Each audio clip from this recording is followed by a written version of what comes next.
Do you get knee pain during your squat? Chances are it's not the squat itself. It could be how you're executing it, and it could be the variation you're choosing. So in this video, we're gonna be talking about 3 different squat variations that not only distribute load along your entire leg, but also reduce the impact on the knee.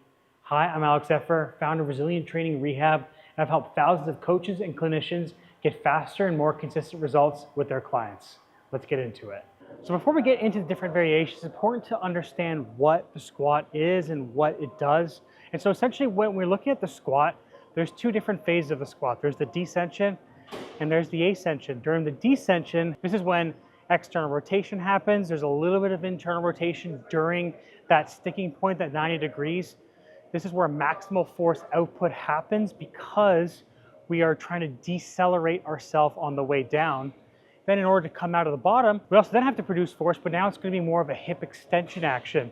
So a lot of times when people are descending into the squat, that's when they start to feel the knee discomfort because their knee actually can't bend. In order for the knee to bend, we need the tibia, which is the shin, to be able to internally rotate. That allows us to put weight more on the inside of our feet. That's going to be associated with our ability to lift up the pelvic floor and to be able to create enough pressure as well as force into the ground to be able to absorb that force. So think of like deceleration when you're running or when you're stopping. That's going to be that descension phase of the squat. So this is going to be the area, as I said, where a lot of people experience discomfort because they don't have the ability to not only decelerate the weight, but also don't have maybe the hip flexion or the knee flexion, as well as the ankle flexion to be able to get into that position. So the first squat variation we're going to do is about managing the descension phase and reducing the amount of range of motion initially, just so we can get the hip and the ankle to flex and the knee to bend. The first exercise is going to be a heels elevated goblet squat to a high box. The reason why we're doing a high box is because, again, we're going to minimize the hip flexion initially. A lot of times when people get knee discomfort is because they don't have the hip flexion, they don't have the ability to get low into the squat or be able to get to that 90-degree range. So by having the heels elevation, it's going to actually shift our weight back in towards our heels, so we're able to offload the knee but also start to shift the center of gravity back. By having a goblet position or having the kettlebell in front of us, same thing's going to happen. The kettlebell is going to try to pull me forward, so I'm going to have to shift back against it. And then what I'm going to do, I'm going to take a big breath in through my nose. I'm going to breathe out as I descend so I can slow myself down. Hold the bottom position, take a big breath in. Breathe out, push. The reason why I'm breathing in this order is because as I breathe out, I'm going to naturally create more internal rotation of the hips. By sitting down on the box, I'm going to unweight my pelvis, again, which is going to allow me to get into deeper hip flexion. And then I'm going to be able to breathe out as I come up. A lot of times what you'll see is as people breathe out or as they come up, they lean forward first to come up. This is just a pelvis that dumps forward.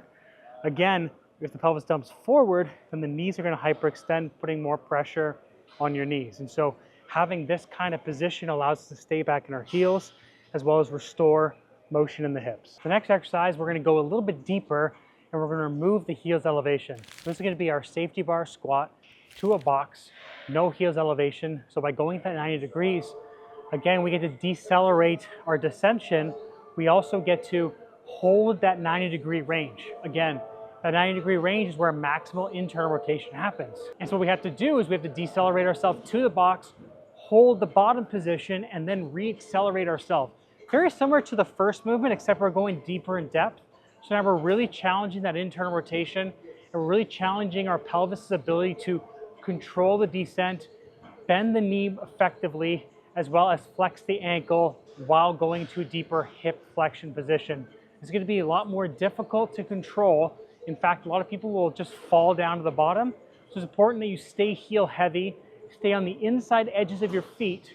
Don't let your knees cave in, but keep your knees over top of the second, third toe or in between the second and third toe, just so we're able to lock in that range of motion.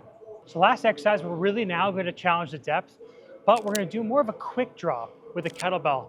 The reason why we're doing this is by going underneath the kettlebell, I actually have to unweight myself as I go down. Still going to hit a lower box position now in deeper ranges of hip flexion. As you can see, when I'm sitting, my knees are above my hips, so I'm in a deeper range of hip flexion. And by catching it, I then have to quickly contract into hold that position before I stand up. So this is going to allow me to get into that bottom position and then be able to produce force to get out of the bottom. This is great for people who have deeper ranges of hip flexion, and I've done the previous exercises so we can get down to that bottom position. And a key thing for this movement is when we drop down the bottom, we want to maintain more of an upright position and throw our elbows forward. We don't want to quick drop, have our elbows locked in. We really want to throw ourselves back towards our heels, towards our sit bones, so that we're able to maximally open up the hips. So in this video, we talked about why the squats isn't necessarily associated with knee pain, but it could be the variation you're using. And in this video, we also talked about 3 different exercises based on the descension of the squat and being able to control it so that we can work within the range that you have access to. If you like this video, want to learn more, don't forget to like, save, and subscribe, and I'll see you next time.